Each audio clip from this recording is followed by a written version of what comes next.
पूर्ण परमात्मा पाप कर्म दंड को भी काट सकता है।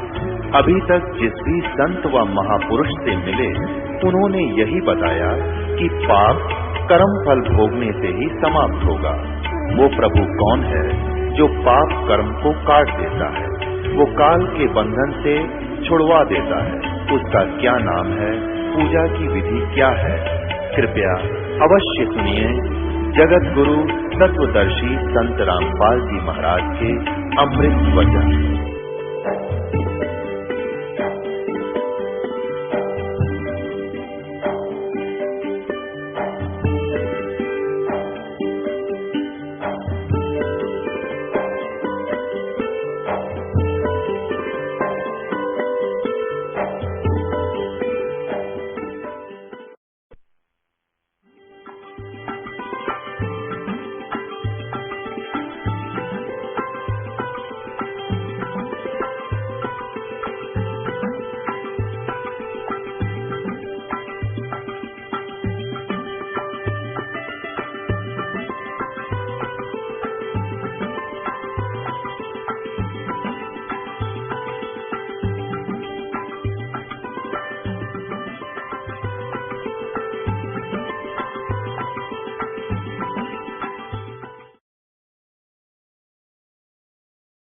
राजा जनक के लिखा है, परमेश्वर ने अपनी वाणी में गरीबदास जी के माध्यम से जो लिखवाई है कि उनके 10,000 रानियां थी।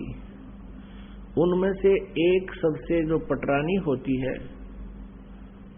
सबसे प्रथम होती है, पटरानी बोलते हैं उसको, जो सबकी कंट्रोलर होती है। जब ऋषि जी वहां पहुंचे और संदेशा भिजवाया कि सुखदेव ऋषि आए हैं और आपसे उपदेश लेना चाहते हैं। राजा जनक बाहर आए, प्रणाम किया। अहोभाग्य है मेरे द्वार पर, इस दास के द्वार पर एक महात्मा आए हैं।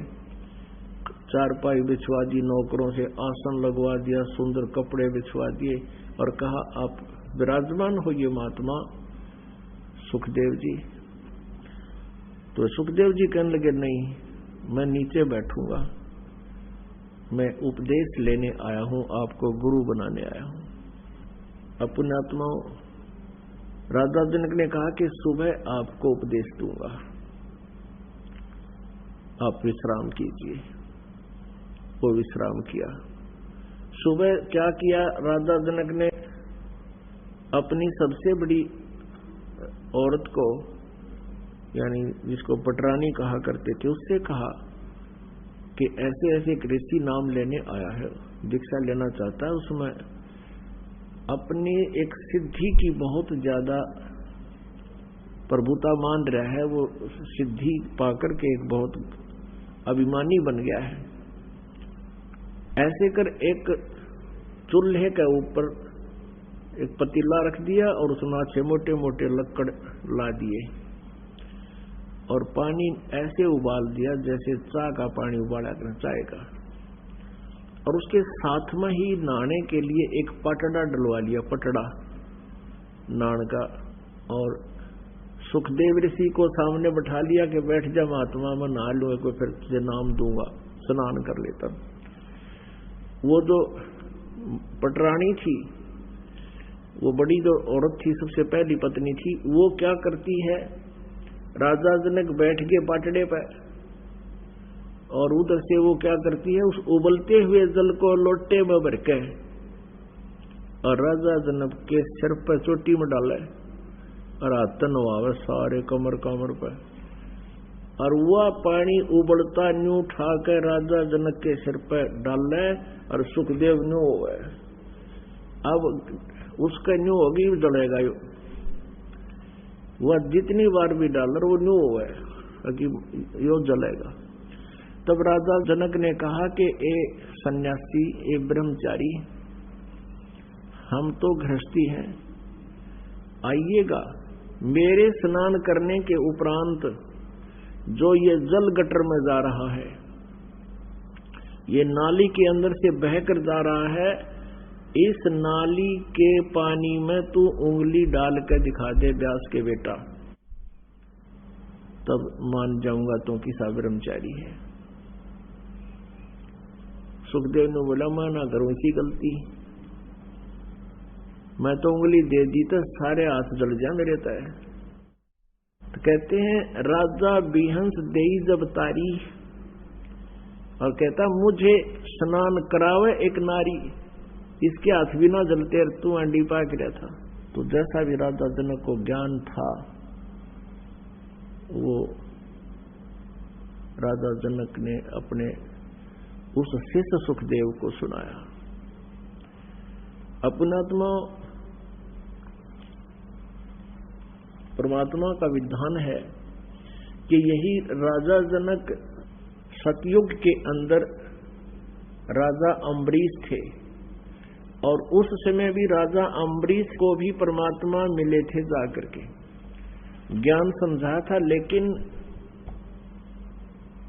अन्य ब्राह्मण और ऋषि वो साथ के साथ ये ज्ञान के नाशक साथ ही रहते हैं, उन्होंने उस परमात्मा के विचारों पर उस अम्बरीश ऋषि को विश्वास नहीं होने दिया। उसके बाद फिर वही आत्मा राजा जनक हुई अम्बरीश जी वाली, और फिर परमात्मा उसको फिर मिले थे, बहुत ज्ञान समझा था, लेकिन फिर भी वो अपनी ही साधना ब्राह्मणों से सुनी हुई आधार से ही करते रहे।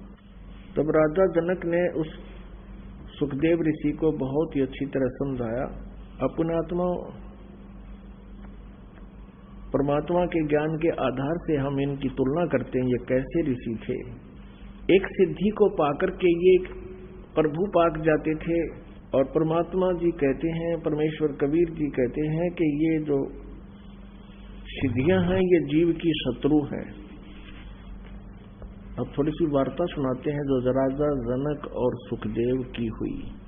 सुर नर मुनि गण गंधर्व ज्ञानी, सबसे ऊंचा है अभिमानी। अदर विमान चले मन रूपा, गर्भ योगेश्वर ज्ञान स्वरूपा। इंद्री 5-25 साधी, गर्भ योगेश्वर जोगी बादी। गरीबबादी जोगी बाद कर, विचरा तीनों लोक। सतगुरु जनक विदेही, बिन वो पावत नाही मोक्ष। सुखदेव कल्प वृक्ष की छाही, जनक विदेही करे गुरु नाही। जनक बड़ा अक सुखदेव जोगी, 10 सहस रानी रस भोगी। सुखदेव बोले ज्ञान विवेका, हम स्त्री का मुख नहीं देखा। हम हैं गर्भ योनि से न्यारा, ज्ञान खड़ग इंद्री पर हारा। कैसे शीस नमाऊं जाई, जनक विदेही राजा बाई। पुंडरीक नारद मुनि व्यासा, ब्रह्मा विष्णु महेश उपासा। आसन आदर अति अधिकारा, सुखदेव सकल माही सिरदारा। 14 भवन फिरे पल माही, सुखदेव सरवर दूजा नाही। सुरते 388, सुखदेव की सब करें खवासी। वशिष्ठ विश्वामित्र ज्ञानी, कागभूषण कहो परवानी। अब कागभूषण जैसे, विश्वामित्र जैसे, वशिष्ठ जी जैसे महापुरुष वहां विद्वान थे स्वर्ग में, तो उन्होंने आपस में विचार करने लगे, बताओ ये नाम नहीं ले रहा, उपदेश नहीं ले रहा, तो इसकी क्या हालत होगी। कागभूषणी ध्यान धर, बहे जो पद परवान। आधीनी अधिकार बिना, सुखदेव मूड अज्ञान। अहंकार भरा पड़ा है, एक सिद्धि पा करके और हवा में उड़ रहा है।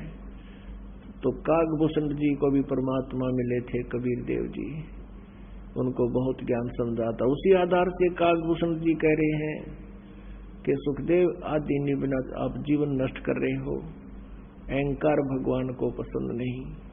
सनक सनंदन नारद भाई, सुखदेव ज्ञान बहुत समझाई। नारद कुंची मर गुरु की न्या, कहाँ ज्ञान में हो गया ही ना।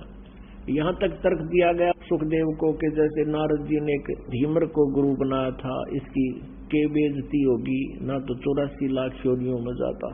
अपनात्मा ये आध्यात्मिक ज्ञान है और तत्व ज्ञान है। अब यहाँ एक प्रसंग और आपके हृदय में आवेगा कि जैसे गुरु तो बनाना है, लेकिन गुरु कैसा ही हो नहीं, गुरु भी पूरा हो।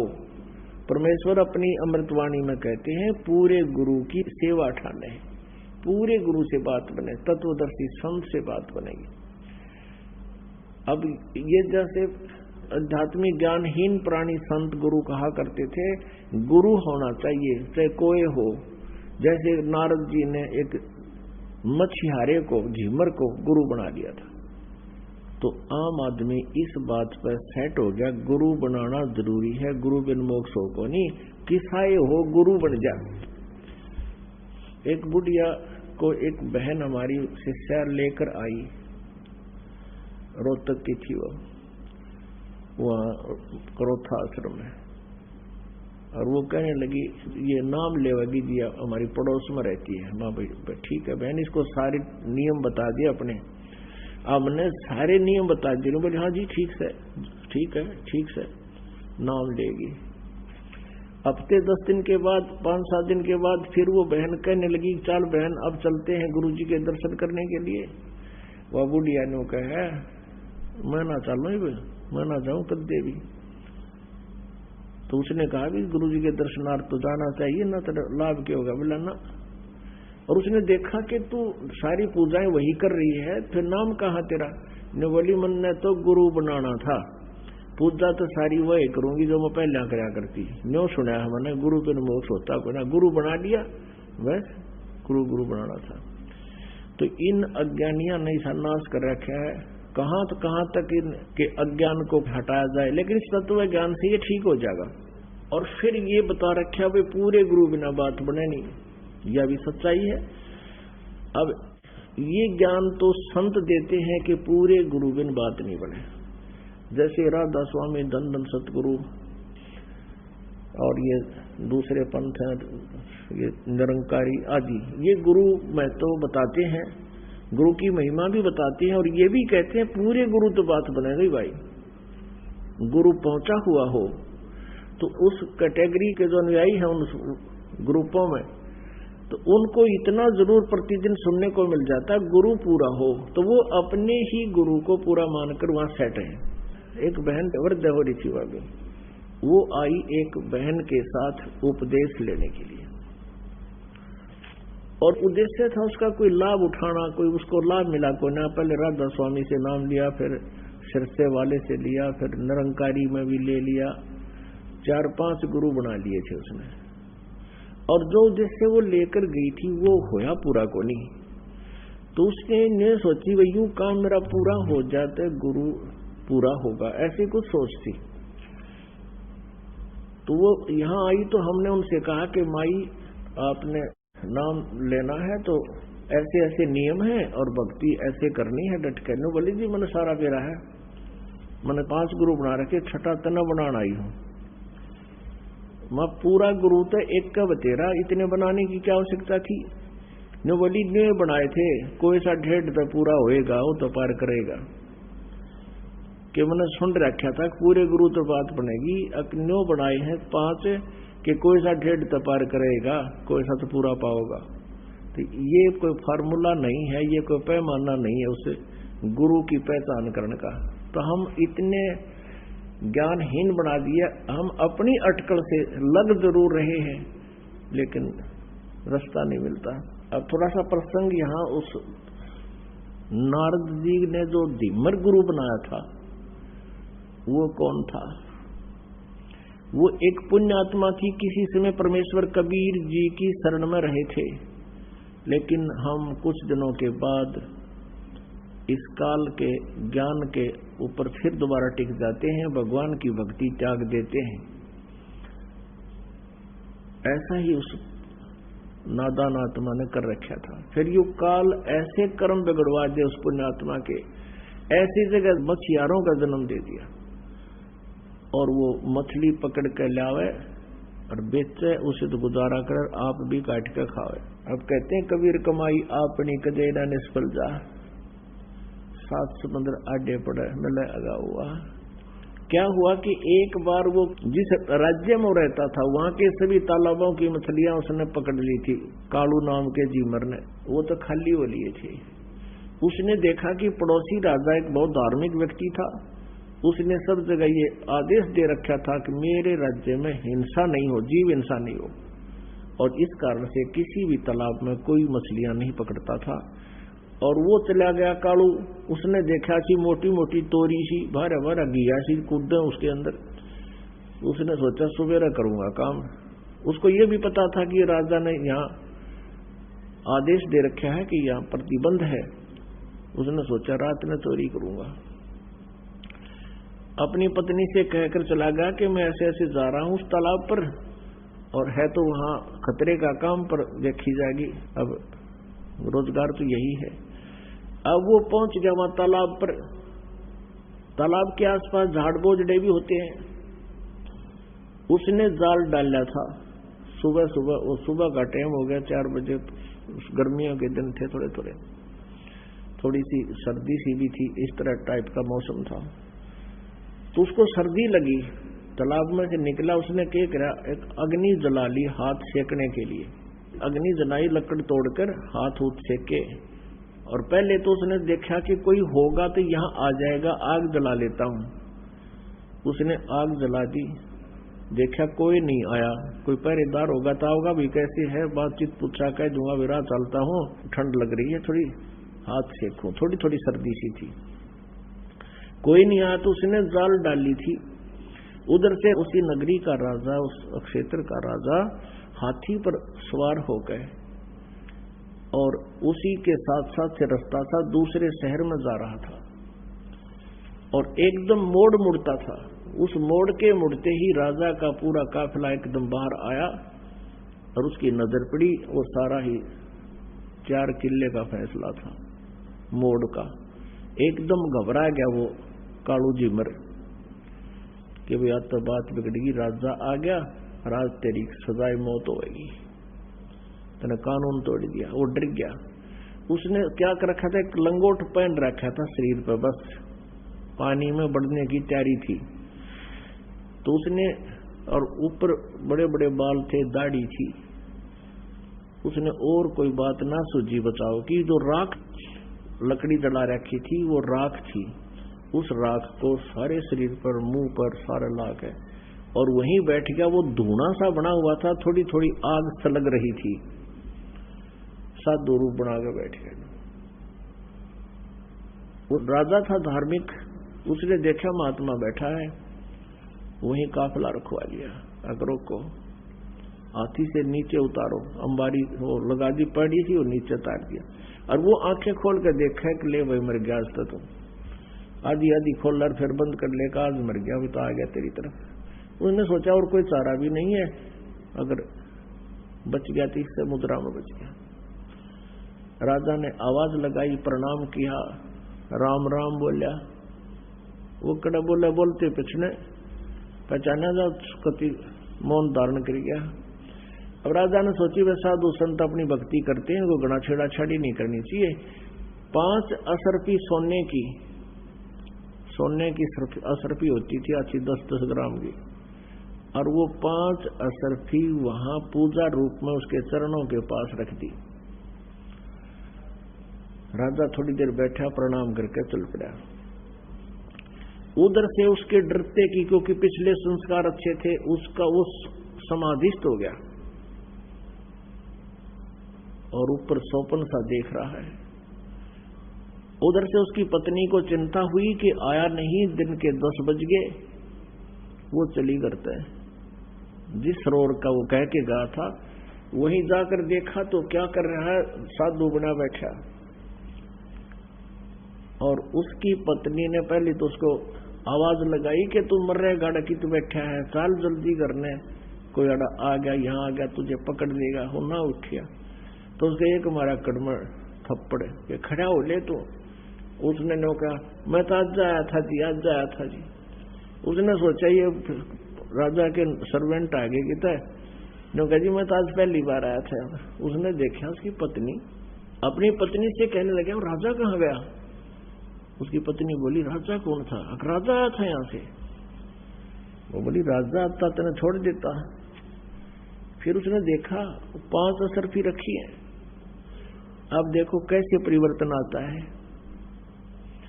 अब उसने नो सोच ली कि हे भगवान, हे परमात्मा, तेरे नाम पर मैंने तो नाटक सा कराया था, एक नकली स्वांग भरा था आपकी शरण का, और इतना ही मैं अपनी इतनी हमें सुरक्षा भी दे दी, मेरी जान भी बख्श दी, ये 5 असरफी दे दी, मैं 10 साल भी इतनी कमाई नहीं कर सकता जो आपने मेरे पास रखवा दी।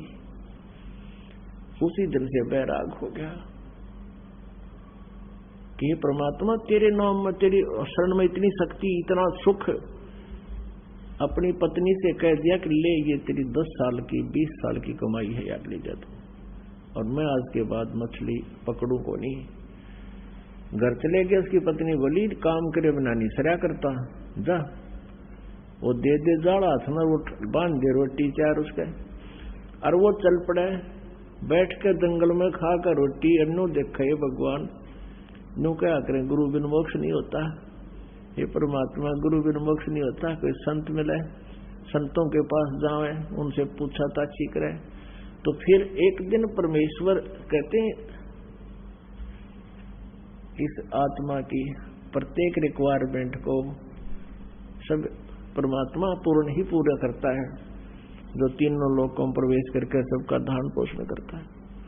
परमेश्वर आगे एक साथ 2 रूप बना के कबीर देव जी, और उससे कहा कि भाई भगत कैसे बैठा है, कि महाराज जी मैं भक्ति करूं हूं। परमात्मा ने कहा भाई गुरु बिन बात तो ना बनाया, गुरु तो होना चाहिए। कहा जी गुरु तो होना चाहिए, आप बन जाओ मेरे गुरु जी। कहा भाई ठीक है, मैं बता देता हूँ, नाम ले, भक्ति कर, ऐसे ऐसे करना, ये करना, ऐसे नहीं करना। अब उसने करी डट का साधना, और कुछ ही दिनों में उसको काफी उपलब्धि होगी। उधर से वो जो गुरु था, अब उधर नारद जी को एक ऐसी समस्या पैदा होगी थी। उसको कहा गया था कि आज सवेरे तू जावे और उसको गुरु बना ले, जब तेरा कल्याण होगा। तो सवेरे सवेरे वो जा रहा था किसी घाट के स्नान करने के लिए, आगे से वो कालू झिमर मिल गया उसने। तो उसको उन्होंने गुरु बना लिया। उस कालू झिमर ने उसको बताया कि ये नाम जाप कर ऋषि जी, तेरा कल्याण होगा। अब कहने का भाव ये है पुण्यात्माओं, हम ये सोचा करते थे कि कालू जो था एक सिंपल सा साधारण आदमी, एक मछियारा था, और उसको नारद जी ने गुरु बना लिया तो भी उसका उस सत्र का कल्याण हो गया। अब उस समय वो कालू झिमर नहीं था, उसने सारी बुराई छोड़ दी थी, वो संत बन गया था। लेकिन हम फिर भी वो फीत उतारते नहीं उसको फिर भी धीमर कहा करते थे, झिमर कहा करते, जबकि वो परम संत हो गए थे। तो अब ये शंकाएं सारी समाप्त करनी पड़ेंगी कि किसी भी गुरु से नाम लेने से काम नहीं बनेगा। वो गुरु भी उस सत्र का हो जिस सत्र की हम साधना करना चाहते हैं। तो क्या बताते हैं, अब नारद जी की भी समस्या ये आ गई थी, वह झिमर को गुरु बनाऊं, तब उन्होंने समझा था कि अपना कल्याण करा लेना, तेरी बिरान मिट्टी हो जाएगी। तब नारद जी ने भी उस झिमर को गुरु बनाया था, फिर उसका कल्याण हो गया तो फिर वो खुशी मनाता है। अब यहाँ उसी पॉइंट को कहते हैं कि नारद ने झिमर गुरु की ना, और कहा ज्ञान में हो गया ही ना। इसकी के बेइज्जती होगी, अपना काम करा लिया, अपना भक्ति कर ली, और नहीं तो 84 लाख योनियों में नारद जी चले जाते हैं।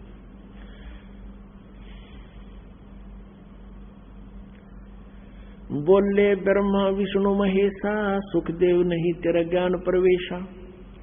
चिन्या नहीं पुरुष अविनाशी, सुखदेव गर्भ योनि के वासी। जनक विदेह करो गुरु सोई, गर्भ योनि से छूटो तो ही। जनक विदेह का ज्ञान है न्यारा, सुखदेव गर्भ योनि अवतारा।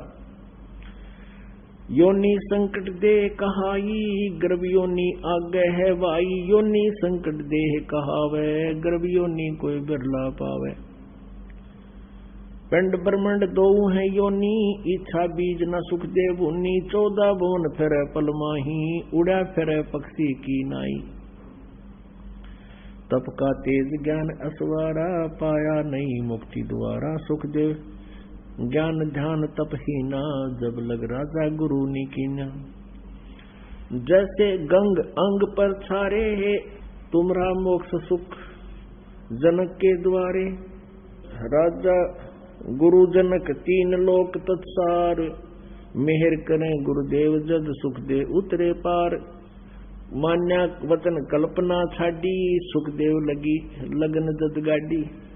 सुखदेव छोड़ी मान बढ़ाई, राजा जनक किया गुरु जाई। बोले जनक विदेही राजा, इंद्री दमन करी किस काजा। ब्रह्मानंद पद मिला न तो को, ऐसे दर्शत है सब मोको। अगर फुलेल हमाम चढ़ाया, राजा जनक नान को आया। 10 सेंस में जो पटरानी, करे खवासी जल हर पानी। जरे अंगीठी बड़े तिस नीचे, राजा रानी पर मल सींचे। आओ गर्भ योगेश्वर जोगी, हम राजा इंद्री रस भोगी। जो तुमरी दे अगन जराई, तो झूठा सुखदेव योग कमाई। मल्ला गिररानी तन लावे, अगर फुलेल हमाम नवावे। राजा रानी शब्द स्वरूपा, सुखदेव पड़े अंधगर कूपा। अजब फुलेल लगावे अंगरी, हमरी जर है काया सगरी। राजा बिहंस दे जब तारी, हमें स्नान करावे नारी। कर स्नान तकत पर आए, सुखदेव परम ज्ञान गौराए। अब क्या बताते हैं राजा जनक के, सुखदेव सुनो व्यास के पूता। इंद्री लार लगी संजूता, मन गुण इंद्री कर्म न जाने। व्यास पुत्र तू ज्ञान दीवाने। इंद्री कर्म लगाओ किसके, दिव्या लेप नहीं मधुरस के। नैन पटल में ईश्वर भागा, देखे सकल रूप अनुरागा। अब क्या बताते हैं, अब वैसे तो पुण्यात्माओं ये ज्ञान जो है परमेश्वर ने राजा जनक को दिया था। राजा जनक जी ने परमेश्वर का ज्ञान तो ग्रहण कर लिया था, लेकिन साधना उसी सतर की वो करता था, विष्णु जी का उपासक था। फिर भी परमेश्वर ने ये ज्ञान ये एक पात्र बनाकर राजा जनक और सुखदेव आप और हमको जो मार्ग दिया उसको ग्रहण करिए और ध्यान से सुनिए। अब क्या बताते हैं कि जो साधनाएं आप जी कर रहे हो, अब राजा जनक तो सुखदेव जी को कह रहा था कि तूने जो सिद्धि प्राप्त कर रखी है इससे मोक्ष नहीं। और परमात्मा कबीर जी ये बताना चाहते हैं कि जो साधनाएं तुम ब्रह्म तक की कर रहे हो, पूर्ण मंत्र तुम्हारे पास नहीं है, तो तुम्हारी किसी की भी मोक्ष नहीं। अब जैसे राजा अम्बरीश थे सतयुग में, वही आत्मा राजा जनक हुए, और वही आत्मा राजा जनक के समय अपना जो पुण्य किया था, यज्ञ धर्म किए थे, उनको स्वर्ग में समाप्त करके वही आत्मा फिर ये गुरु नानक देव जी हुए, जो सिख धर्म के प्रवर्तक है। अब सतयुग में परमात्मा गए, इस आत्मा ने परमात्मा की बात को स्वीकार नहीं किया। त्रेता में आए, इसके मिले राजा जनक को, ज्ञान जरूर सुना, आधार भी बनाया, लेकिन पूजाएं वही की जो उनके गुरु बताया करते थे। और वही आत्मा फिर नानक जी के रूप में ये भारतवर्ष में, यानी पश्चिमी पाकिस्तान वर्तमान में, पहले भारतीय था, तो वहां कालूराम मेहता के घर उनका जन्म हुआ। और कहते हैं जो जन हमारी शरण है, ताका हूं मैं दासे। गेल गेल ला गया फिरूं, जब तक धरनी आकाश। तो फिर नानक जी को परमात्मा मिले बेई नदी पे, और फिर उनको ज्ञान दिया, तब उस पुण्यात्मा का कल्याण हुआ। तो इस प्रकार उसी दृष्टिकोण से भगवान परमात्मा कबीर जी हमें बताना चाहते हैं कि जो साधना ये ऋषि लोग किया करते थे वो कैसी है। जैसे चंदन सर्प लिपटाई, शीतल तन भया विष नहीं जाई। अब जैसे चंदन सर्प लिपटाई, गर्मियों के दिनों में चंदन के पेड़ बहुत ठंडे होते हैं, चंदन की लकड़ी, और ये सर्प जो है गर्मी से शीतलता राहत पाने के लिए उन चंदन के पेड़ों के लिपट जाते हैं। अब परमात्मा क्या बताना चाहते हैं कि जैसे चंदन के पेड़ के लिपट के और सर्प शांति प्राप्त करना चाहते हैं, नहीं हो पाएगी, क्योंकि शरीर तो शीतल हो गया, जिस कारण से उसको बेचैनी है, वो उसके अंदर विष है, वो विष के कारण उसको बेचैनी होती है, और उस विष का नाश नहीं होगा तब तक उसको शांति नहीं हो सकती। तो ऐसे परमात्मा बताना चाहते हैं कि जैसे सर्प चंदन लिपटाई, शीतल तन भया विष नहीं जाई, अर्थात उसकी जो कारण है दुख का वो नष्ट नहीं होता। तो कहने का भाव यह है कि जैसे तुम साधनाएं कर रहे हो, इससे तुम्हें ये महसूस हो रहा है कि हम कुछ भक्ति कर रहे हैं, आप संतुष्टि महसूस कर रहे हो, लेकिन जिस कारण से आपको दुख होगा वो पाप कर्मों के कारण, और सत साधना ना मिलने से वो पाप नाश नहीं होते। जब तक वो पाप नाश रूपी विष नाश नहीं होगा तो आप जी को शांति नहीं हो सकती। जो साधनाएं तुम कर रहे हो ये तो ऐसी है जैसे सर्प चंदन के लिपट के और महसूस करता है कि मुझे कुछ राहत मिल रही है, लेकिन वो राहत सही नहीं है, वो तो उस विष के कारण है। वो विष नाश होगा तभी बात होगी। आगे क्या बताते हैं? सीप माही जो मोती मुक्ता हल, बाहर खारा नीर हलाहल, सार वस्तु तो अंदर लीनी, सुख जमीन को दीक्षा दीनी, सुख जमीन मिलता ना बाई, तो स्वाति सीप सब ऐड़ी जाही, सुख जमीन की टक्कर लागे, जब मोती सो है गल दागे, खारा नीर गंध हो जावे, दो पड़ खुले कौन चितावे, सुख जमीन सतगुरु जल माही, स्वाति सीप का मेल कराही, ऐसे सतगुरु मिले जगासी, तो पावे वो पद अविनाशी, सुख जमीन सतगुरु हो आया, जिन ये तत्व भेद बताया, कर्म कुसंगत खारा नीरा, मोती खंड होत घन हीरा। अब क्या बताना चाहते हैं? परमात्मा कबीर जी ने जो ज्ञान गरीबदास जी को दिया, यहाँ इन दोनों का, क्योंकि दोनों ही ऋषि विष्णु जी के उपासक थे, क्या बताते हैं? जैसे एक सीप होती है, जैसे शंख देखे हो आपने शंख, ऐसी ही एक चपटी सी एक कीड़ा होता है, उसमें उसके ऊपर कवर होता है, उसका बॉडी चपटा सा होता है, शंख जैसे उसका मटेरियल होता है, सख्त होता है। तो वो सीप जो होती है वो खारे समुद्र में रहती है, और ऊपर आसमान से वर्षा हो रही हो और उसका मुंह खुला हो, उसमें वो क्या करती है, एक बूंद ऊपर के आसमान के जल की ले लेती है, स्वाति नक्षत्र बोलते हैं उसको, और उस बूंद को लेकर के वो वापस ही मुंह बंद कर लेती है और समुद्र में गोता लगा लेती है।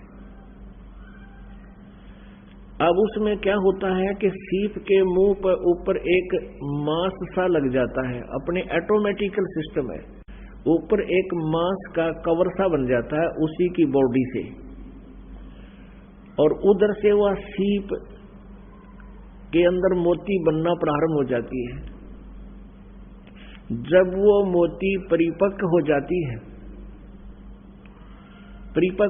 है, तो उस ऊपर के मांस में एक विशेष महक आनी शुरू हो जाती है, जो सीप के मुंह पर कवर बन जाता है।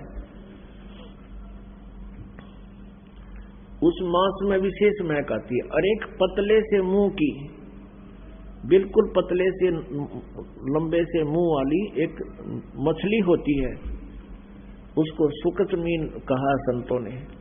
तो वो उस महक को आने से, उसको खाने के उद्देश्य से, उस सीप के उस मांस के कवर पर जैसे ऊपर एक छोटा सा कवर सा होता है, उसको खाने के उद्देश्य से ऐसे टक्कर मारती है।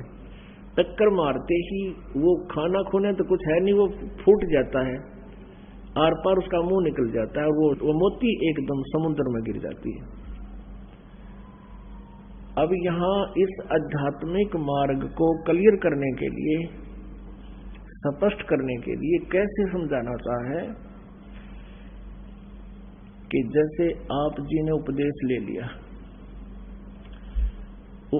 लिया, आपने जैसे सारनाम मिला नहीं, सतनाम तक आपकी भक्ति चल रही है। जैसे पहले ये परमात्मा ने सारनाम सार्वजनिक करने का आदेश नहीं दिया था किसी को, अब इस दास के ऊपर मेहर की है इसको सार्वजनिक करने के लिए। तो इससे पहले जो ये भक्ति करते थे, परमात्मा ने खुद एक मंत्र भी ला करके इनको दे दिया था। इन दोनों मंत्रों के जाप से भी मोक्ष नहीं था, इन दोनों मंत्रों के जो सतनाम से भी मोक्ष नहीं था, जब तक ये सारनाम नहीं मिलता। अब क्या बताते हैं कि जैसे सतनाम आपको प्राप्त हुआ, परमात्मा रह रहकर सतनाम दे दिया करते थे, उनको गुप्त रखने का आदेश भी देते थे। सारनाम ना मिलने से क्या होता है कि फिर वो यही काल के जाल में रह जाता है। तो यहाँ क्या बताते हैं कि सुख जमीन मिलता ना भाई, स्वाति सीप सब ऐड़ी जाही। ऐड़ी माने व्यर्थ। तो पूरा गुरु मिला है जिसके पास पूरा कंप्लीट ज्ञान हो और समाधान हो जब बात पड़े। अब क्या बताना चाहते हैं, राजा जनक के माध्यम से परमात्मा हमें ज्ञान देना चाहते हैं। अब राजा जनक को पात्र बनाया है, सुखदेव को भी एक पात्र बनाया है, कबीर परमेश्वर जी हमें ज्ञान देना चाहते हैं, आप और हमको।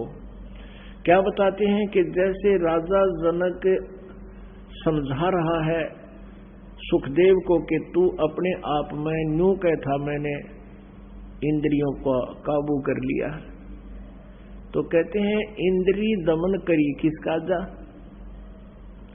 इंद्रियों का तूने हठ योग करके इंद्रियों को अगर कंट्रोल करने की चेष्टा की, इनका दोष क्या है। क्या बताते हैं, इंद्री कर्म लगाओ किसके, जैसे जीवा लेप नहीं मधुरस के।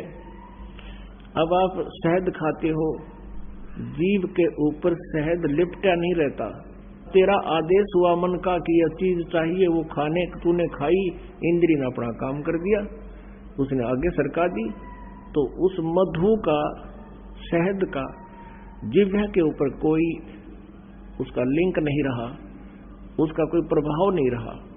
अगर ऐसे आप जी अपने इस मन को अध्यात्म ज्ञान रूपी एक रस्सी से बांध लोगे, फिर ये हठ योग की जरूरत नहीं। और फिर तू नुस्खा है कि मैंने अपने आप को कंट्रोल कर लिया, इंद्री जीत ली, की तरह भूल है यार।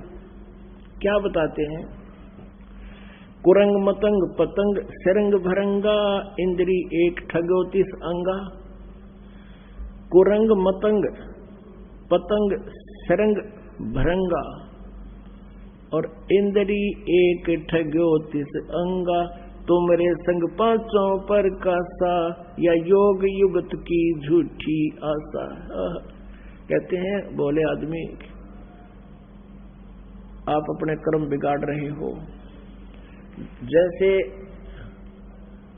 कुरंग, हिरण होता है कुरंग, उसके कान का विषय होता है शब्द, शब्द के विषय पर वो इतना कायल होता है, इतना विवश होता है कि ये हिरण पकड़ने वाला, मृग पकड़ने वाला एक शिकारी एक प्रकार की एक धुन बनाता है सारंगी या अपने किसी यंत्र से, और उस धुन पर कान के कारण वो इतना विवश हो जाता है, हिरण आकर के उस शिकारी के सामने ऐसे मुख रख देता है और उस धुन के ऊपर इतना वो मोहित हो जाता है और वो उसको पकड़कर और जा ले जाता है। फिर उसको उसकी मौत का कारण बन गया वो कान का विषय।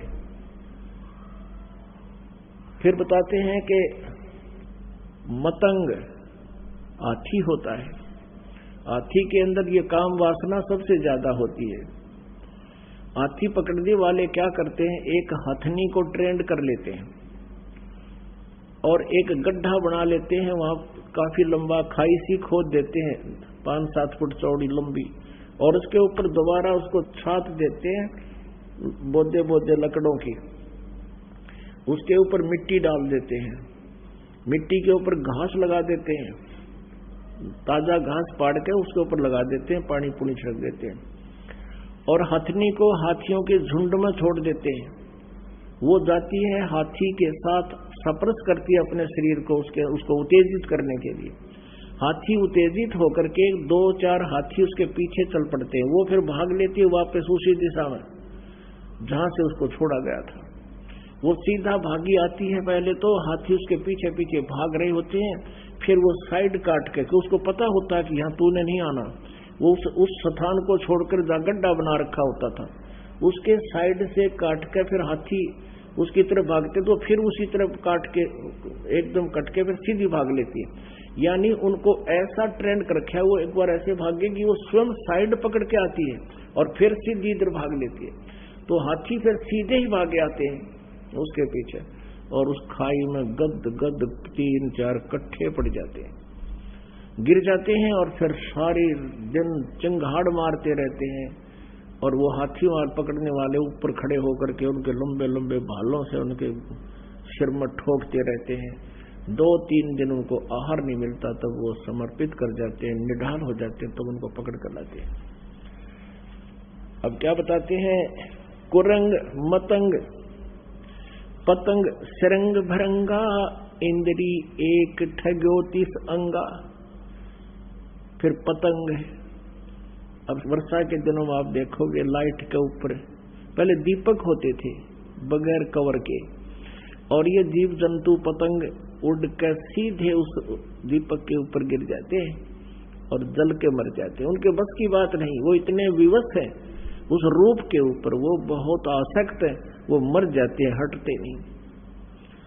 फिर बताते हैं कि जैसे शरंग कहे मछली ने, अब मछली पकड़ने वाला क्या करता है, एक लोहे के तार का कांटा बनाता है और उस कांटे में एक मांस का टुकड़ा टांग देता है, और उस हुक के उस कांटे के रस्सी बांध के और जल में डाल देता है, और मछली खाने के लिए एकदम ऐसा मारती है उस पर डंक, ऐसे उसको पकड़ लेती है और वो झटका देता है, मांस खाना चाहती है, वो कांटा उसके गले में अंदर घुस जाता है और उसको पकड़ कर बाहर पटक देता है। उसकी मृत्यु का कारण बना उसका जीभ का स्वाद।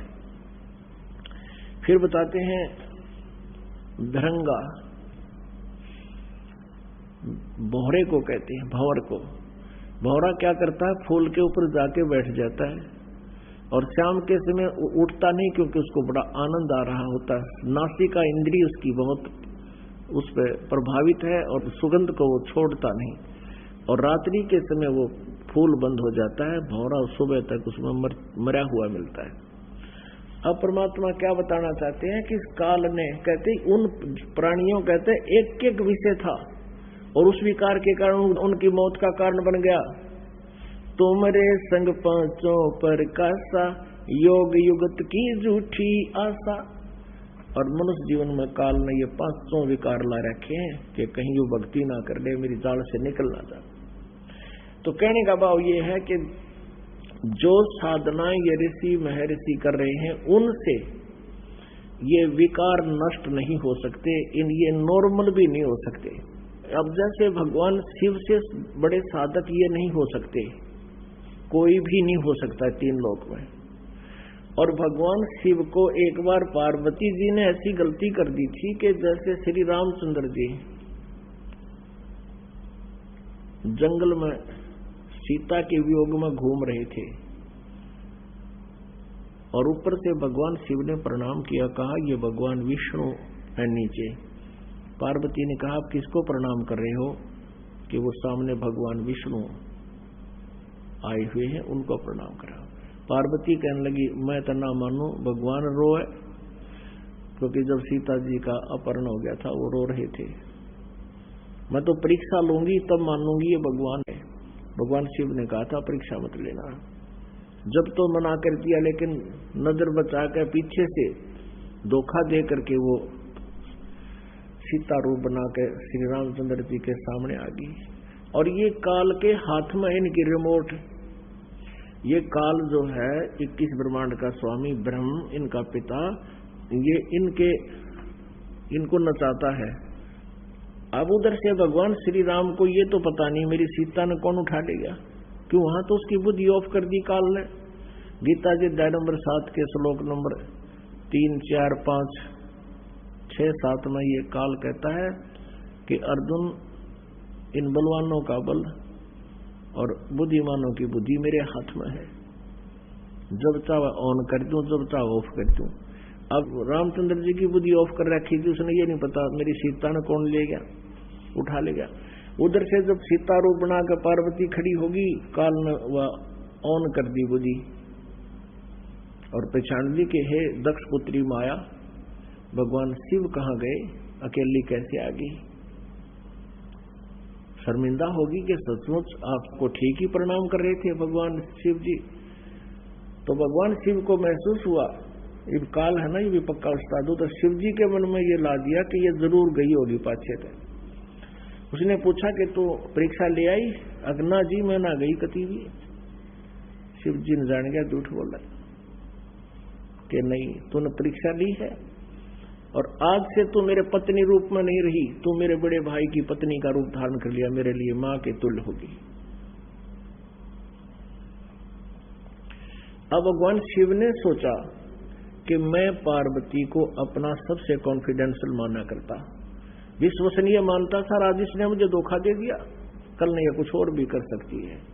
तो उसने सोचा भी मैंने औरत की आवश्यकता क्यों पड़ी, क्योंकि मेरे अंदर काम विषय है, और यदि इस काम विषय को मैं नष्ट कर दूं, बातें खत्म हो जा, ना रहेगा बांस ना बजेगी बांसुरी। तो इस काम वासना को समाप्त करने के लिए भगवान शिव जी ने हजारों वर्ष तप किया और ये मान लिया कि मैंने अपने वासना पर काबू पा लिया। अब उधर से काल को ये बात सुहाती नहीं, खटकती है कि यदि आज शंकर जी ने ये काम वासना जीत ली, तड़के दूसरा कर लेगा, फिर यह सृष्टि उत्पत्ति कैसे होगी, मैं खाऊंगा कहां से। भगवान शिव जी के मन में प्रेरणा कर दी काल ने। किसी ने आके कहा कि आप ऐसे ऐसे, भगवान जब सागर मंथन हुआ था तो भगवान विष्णु ने मोहनी रूप बना करके राक्षसों से अमृत का कलश छीना था और उनको मदिरा का कलश दे दिया था। तो शंकर भगवान के मन में प्रेरणा होगी कि भगवान विष्णु जी का वो मोहनी रूप देखूंगा। वहां से चल पड़ा, विष्णु जी के लोक में आ गए। विष्णु जी से राम रमी हुई, नमस्कार हुआ, सब बैठ गए। तब भगवान विष्णु जी ने पूछा कैसे आए, कोई कार्य विशेष है या वैसे मिलने आए थे? कि कार्य विशेष से आया हूं, मैंने जब सागर मंथन हुआ था मैंने विष ले लिया था, मेरे चक्कर बन गया था और मैं आपके उस मोहनी रूप को नहीं देख सका। ये देवता लोग बताते हैं कि आप बहुत सुंदर लग रहे थे, आज मुझे वो मोहनी रूप दिखाओ। विष्णु जी हंसने लगे, बोले ना क्यों कर दिखाऊंगा, वो तो कोई टाइम था और भाई ये मन शर्म आवा मैं स्त्री रूप धारण करूं। तो भगवान शिव जी बोले मैं तो उस समय जाऊंगा जब मुझे रूप दिखा दोगे। यूं बैठ गया। अब भगवान विष्णु को पता था कि 88,000 वर्ष तक बैठ का आया है और बैठ गया, ये उठा कोई नहीं। यू तो अच्छा समस्या आई। कहने लगे आप भी अच्छी बात करो हो, ऐसे कैसे बनूं बताइए इस टाइम में। यूं कहकर अंदर अपने रेजिडेंस में प्रवेश कर गए और बाहर बरंडे में बैठे शिव जी और सामने बहुत सुंदर स्वर्ग के वो बाग बगीचे बिल्कुल दूर तक। उधर से अंतर ध्यान होकर भगवान शिव जी ने एक सुंदर लड़की का रूप धारण करके बाग में अर्धनग्न शरीर से अर्धनग्न शरीर पर कपड़े और घूम रहे हैं। भगवान शिव जी ने इधर उधर देखा, विष्णु तो जा रहा है अंदर और तू चल आगे को। अब उस लड़की को पकड़ने के लिए स्पीड खींच दी, लड़की भी आगे को चल पड़ी और आगे जाके आड़ से पकड़ते भगवान शिव जी ने हाथ पकड़ दिया। हाथ पकड़ते ही भगवान विष्णु अपने उसी रूप में आ गए। और न्यो बोले जिस तरह तो बॉडी बूच बना दिया, न्यो बनाए थे मैंने राक्षस बॉडी बूच न्यो बनाए थे। अब पुण्यात्माओं परमात्मा कहते हैं जैसे अगन काष्ट के माही है व्यापक पर दिखे नाही, ऐसे काम देव पर चंडा व्यापक सकल दीप नौ खंडा। कहते हैं जैसे काष्ट में लकड़ी में आग है पर दिखाई नहीं देती, और जब इसके तिल्ली लगा दी जाए तो देखना पूरी आग है ये। तो कहते हैं जैसे अगन काष्ठ के माही है व्यापक पर दिखे नाही, ऐसे काम देव पर चंडा व्यापक सकल दीप नौखंडा। अब कहने का भाव ये है कि यदि हम ये डरे ढोन लगा पहले अपनी इंद्रिया न काबू करा तो वो भी बात व्यर्थ की पाई। तो क्या बताया है कि जो साधना हम बता रहे हैं परमात्मा कहना चाहते हैं, उस भक्ति से आप जी के ये सभी विकार पहले ज्ञान हो जाएगा। ज्ञान के बाद फिर ये मन जो भक्ति हम करते हैं इसके अंदर एक ऐसी स्थिति आ जाएगी कि ये मन बकवाद तो करेगा लेकिन ये हानि करने जोगा नहीं रह सकता, क्योंकि इसको आग दिखाई देने लग जाएगी, उससे आगे नहीं बढ़ सकता ये। इस प्रकार हम परमात्मा पा सकते हैं, ये विधि बताई है। तो कहने का भाव प्रसंग चल रहा था कि परमेश्वर कबीर देव जी ने गुरु बनाया, गुरु जी की आवश्यकता बताई कि गर्भ योगेश्वर गुरु बिना वो करते हर की सेवे, सेवा ने पूजा। कह कबीर बैकुंठ से वो फेर दिए सुख देव, स्वर्ग से भी वापस पटक दिया उसको, निकल जाए यहां से। राजा जनक गुरु किया फिर किन्नी हर की सेवे, कह कबीर बैकुंठ में फिर चले गए सुख देव। राजा जनक से नाम लिया। अब उस जिस सत्र का वो गुरु था उसी सत्र का पासपोर्ट बना दिया उसने, और उस पासपोर्ट से वो उसी लोक में जा सकता है जिसका वो बनाया गया है। तो पुण्यात्माओं ठीक इसी प्रकार इस काल का कितना भयंकर जाल है। अब राजा जनक ने खुद कहां धोखा खाया।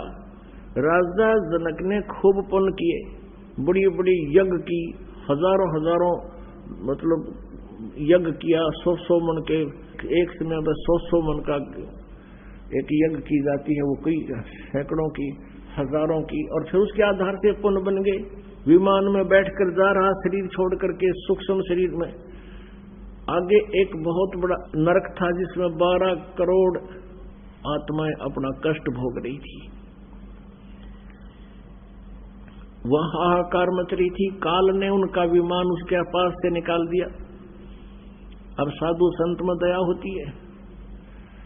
राजा जनक ने कहा भी पार्ख दो, जो पायलट थे उनसे कहा कि रोको इस विमान को, और ये आवाज रोने की कहां से आ रही है मुझे बताओ। उन्होंने बताया जी यहाँ ऐसे ऐसे एक नरक है, इस नरक के अंदर 12 करोड़ आत्माएं अपना पाप कर्म भोग रहे हैं। राजा ने कहा कि इनको छोड़ दो, इनको छुड़वा दो। उन पार्षदों ने कहा कि यहाँ आपका आदेश नहीं चलेगा, आप राजा नहीं हो, यहाँ धर्मराज का आदेश चलता है। तो उन्होंने कहा कि मेरा विमान यहाँ रोक दो, धर्मराज से मेरी बात करा दो। पार्षद गए जी, ऐसे ऐसे उन्होंने जिद कर ली है। वो कहते हैं राजा जनक के 12 करोड़ सेना छोड़ दो इन नरक में पड़ी आत्माओं को। धर्मराज वहां आ गया और कहा राजन इनको नहीं छोड़ा जा सकता, ये अपना कर्म भोगेंगे। उसने जिद करी कि आप इनको नहीं छोड़ सकते तो मुझे भी यहीं छोड़ दो, मैं इनके अंदर ही रहूंगा। अब धर्मराज वहां उसको नहीं छोड़ सकता। उसने रास्ता बता दिया कि यदि आप इन 12 करोड़ आत्माओं को नरक से निकलवाना चाहते हो, आप जी अपने पुण्य दान कर दो इनको। राजा जनक ने कहा ठीक है, मैं अपने 50% आधे पुण्य देता हूं। अब आधे पुण्य दे दिए तो उस 12 के 12 करोड़ जितने भी उस नरक में थी सबको विमान में बैठा के और स्वर्ग में राजा जनक के साथ पार्सल कर दी। अपने आत्माओं यहां भी मार खाते हैं हम। जैसे पहले हम क्या करा करते, ये बूढ़ी माई बहन बुढ़िया के पैर दबाओगी, एक जैसे औपचारिकता करते हैं, और बुढ़िया आशीर्वाद दिया करे तो बूढ़ सुहागण हो, तेरे बेटे जीवे, तेरे भाई भतीजे जीवे, थोड़ा दूध के नदियां बह जा। वो बुढ़िया 5-4 आने की तब पर पुछली कमाई के हो वह उस वहां आशीर्वाद में खोजे। और वो तो पहले की बातें थी, अब कलयुग में तो वह भी ना रह रही। हम देखा एक बार एक अपनी पित्तस के पांव दबाव है, पित्तस के, और वो आशीर्वाद दे, बूढ़ सुहागण हो, तेरे भाई जीवन, तेरे भतीजे जीवन, तेरे बालक जीवन, सदा तो तेरा पति लंबी उम्र का हो। और थोड़ी सी देर घंटे के पाछा उनकी पता नहीं के बात पर बिगड़ गई। वह बुढ़िया ने होगा तेरे मरियो भाई है, डांड तने नो कर दिया। हाँ, वो पहले तो आशीर्वाद दे के और फिर वो बद्दुआ देगा, दोनों तरफ तो कर्म फोड़ दिए नालायक ने। तो राजा जनक यु काल का यु दाव है कि न एक टायर में तो दूसरे टायर में हवा गालने का, दोनों कंडम हो जाए। और यहाँ परमात्मा का तरीका है कि आपको सबको पंप दे दिया नाम की भक्ति का, आप भी अपनी हवा भरो, यानी भक्ति कमाई करो और अपने बच्चा ने भी लाओ, और सबको अलग से विधि बता दी जाती है, अपने कर्म बनाओ और चलो सतलोक में। तो वहां 50% अपने पुण्य दे दिए उन 12 करोड़ को, और सारे स्वर्ग में पहुंच गए। राजा जनक बड़ा खुश हुआ, वाह वाह होगी पूरे स्वर्ग में। राजा जनक ने 12 करोड़ की बंद छुटवा दी। कितनी की बंद छुटवा दी? जब तक राजा जनक के द्वारा दिए गए पुण्य उस एवरेज रेशो में उनको प्राप्त हुए, 12 करोड़ में बांट दिए। वो किसी का 10 दिन का, किसी का 2 वर्ष का स्वर्ग, किसी का वो 2 वर्ष के स्वर्ग सबके बन गए मान ले। तो 2 वर्ष तो वो स्वर्ग में रहेंगे, उसके बाद फिर नरक में, क्योंकि वो पाप तो नो के नो रह गए उसके। उनके पहले वाले पाप तो जो के त्यों रहे जिनके कारण वो नरक डाले गए थे, लेकिन 2 वर्ष का पुण्य मिल गया। वो 2 वर्ष स्वर्ग में रहे, उसके बाद फिर नरक में ठोक दिए गए और फिर भोगेंगे वो पूरे उसी तरह फिर दुख पाए। और उधर से राजा जनक दृढ़ दिया काल ने आदि पुण्य खत्म कर दिए और वहां हजारों वर्षों तक स्वर्ग में रखा। और फिर जब वहां पुण्य खत्म हो गए, वो कौन क्या बने? नानक जी बने। पहले राजा अम्बरीश रूप में राजा थे, राजा जनक रूप में वो राजा थे, उनका हजारों और लाखों की संख्या में नौकर थे। और फिर वही आत्मा ठीक साधना ना मिलने से, सच साधना ना मिलने से स्वयं नौकर लगी एक सुल्तानपुर में नवाब के यहाँ नानक जी। काल का ये जाल है पुण्यात्माओं, इसको आपने घड़ी गहराई से समझना पड़ेगा। अभी तक हमें केवल दंत कथाएं, लोकवेद वैसे मनराजी करने के लिए कथाएं सुनाई गई थी। हमारे को कोई भी निष्कर्ष किसी ने दिया नहीं था। परमेश्वर कबीर जी की रजा से आपको ये आध्यात्मिक तत्व ज्ञान प्राप्त हो रहा है। अपनात्मा परमात्मा कबीर जी ने इस उद्देश्य से कि गुरु जी के बिना मोक्ष नहीं हो सकता, और यदि मैं गुरु नहीं बनाऊंगा तो आने वाले समय में ये कहा करेंगे, काल का दाव लग जाएगा कि कबीर जी ने कौन सा गुरु बनाया था, बगैर गुरु के ही बात बन जाएगी और काल फिर मेरी आत्माओं को धोखा दे देगा। इसलिए उस परमेश्वर ने अब वो ऋषि किसी के ज्ञान में तो सुने को नहीं, कौन? स्वामी रामानंद जी ब्राह्मण पंडित। परमात्मा ने उसको ज्ञान सुनाने का कौन सा तरीका अपनाया? एक 2.5 वर्ष के बालक का रूप धारण किया। जब परमात्मा 5 वर्ष के थे कि लीला में शरीर कर रहे थे 5 वर्ष के, उस समय 2.5 वर्ष के बच्चे का रूप धारण किया और पंचगंगा घाट के ऊपर काशी में, जहां रामानंद जी स्नान करने के लिए जाया करते थे, वहां एक घाट बना हुआ था पक्की पौड़ियों का। उन पौड़ियों पर जाकर कबीर परमेश्वर जी 2.5 वर्ष के बच्चे के रूप में लेट गए स्वामी रामानंद जी सुबह सुबह जाया करते थे ब्रह्म मुहूर्त में, गर्मियों के दिन थे।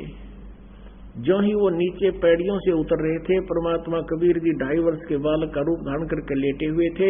स्वामी रामानंद जी की खड़ाऊं सिर में लगी, काठ की खड़ाऊं पहना करते थे। खड़ाऊं लगते ही परमात्मा ने रोना शुरू किया, जैसे बालक चिल्लाते हैं।